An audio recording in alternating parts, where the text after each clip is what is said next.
On nous répète sans cesse qu'il faut en faire plus pour réussir.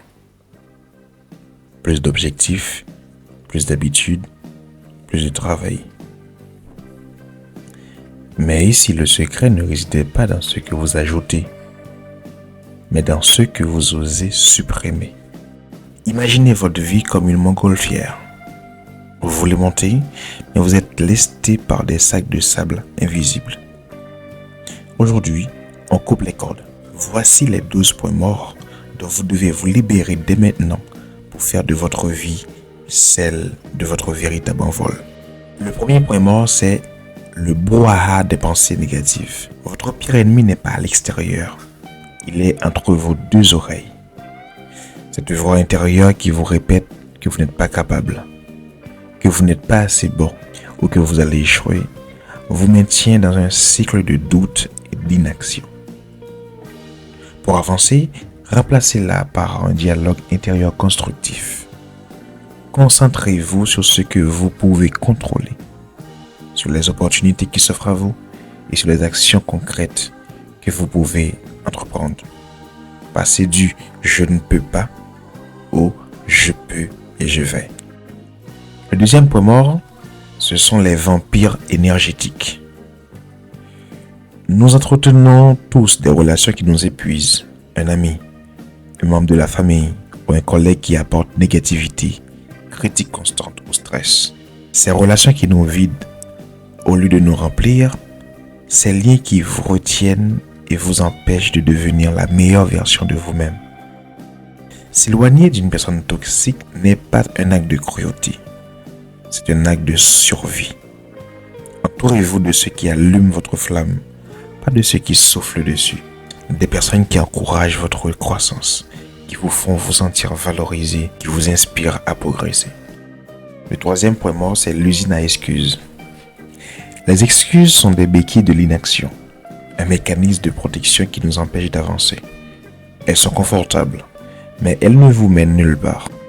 La vérité, si c'est important, vous trouverez un moyen. Sinon, vous trouverez une excuse. Choisissez votre camp. Elles nous permettent de justifier notre inaction tout en reposant la responsabilité. Supprimez-les. Assumez pleinement vos choix et vos actions.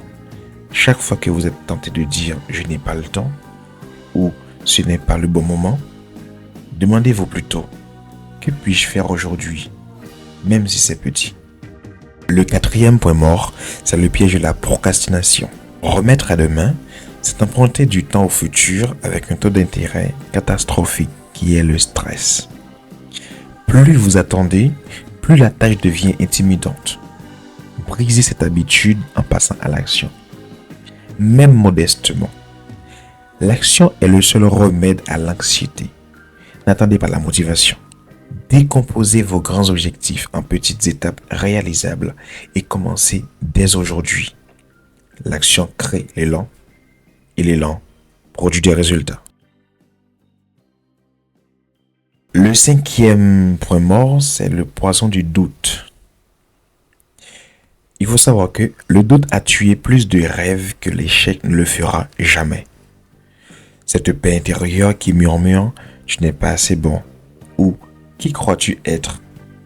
nous empêche de prendre des risques et de réaliser notre potentiel. Remplacez-le par la confiance en passant simplement à l'action.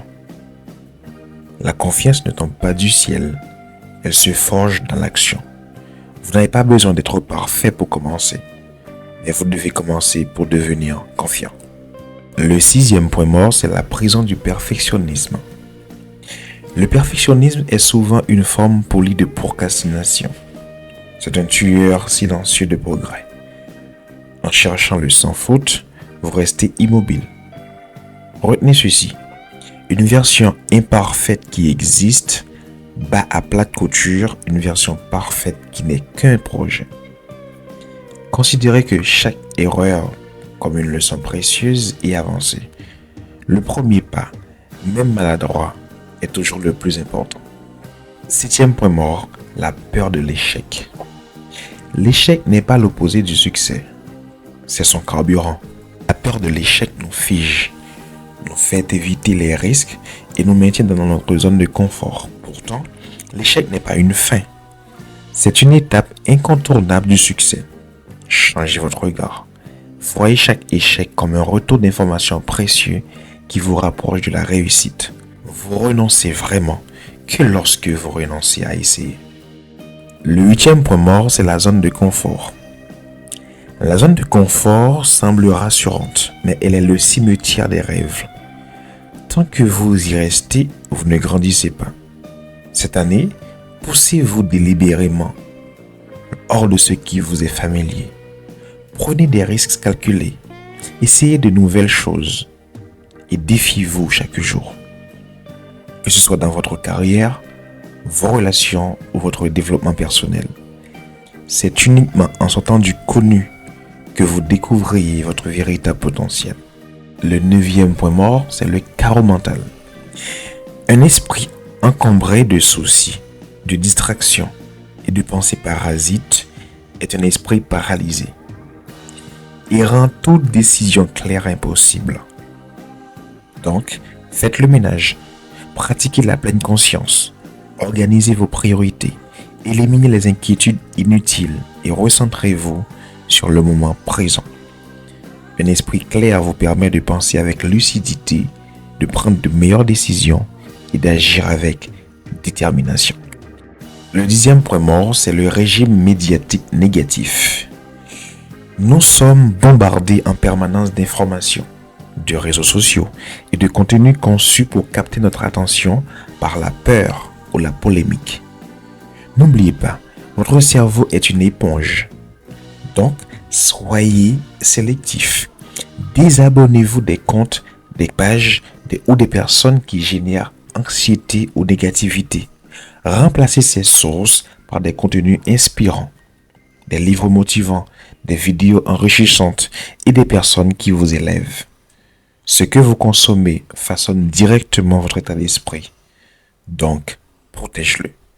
Le 11e point mort, c'est le jeu perdu, la comparaison. La comparaison aux autres est un piège particulièrement insidieux qui nous vole notre joie et notre progression. En regardant constamment la vie, les succès ou l'apparence des autres, nous minimisons nos propres avancées et nous nous sentons constamment insuffisants. Cette habitude crée un sentiment permanent d'insatisfaction et nous détourne de notre propre chemin. Libérez-vous de ce réflexe en vous concentrant uniquement sur votre propre évolution. Célébrez vos petits progrès personnels plutôt que de mesurer votre valeur à l'aune du parcours de quelqu'un d'autre. Votre seule compétition, c'est la personne que vous étiez hier. Le 12e point mort, c'est l'auto-sabotage.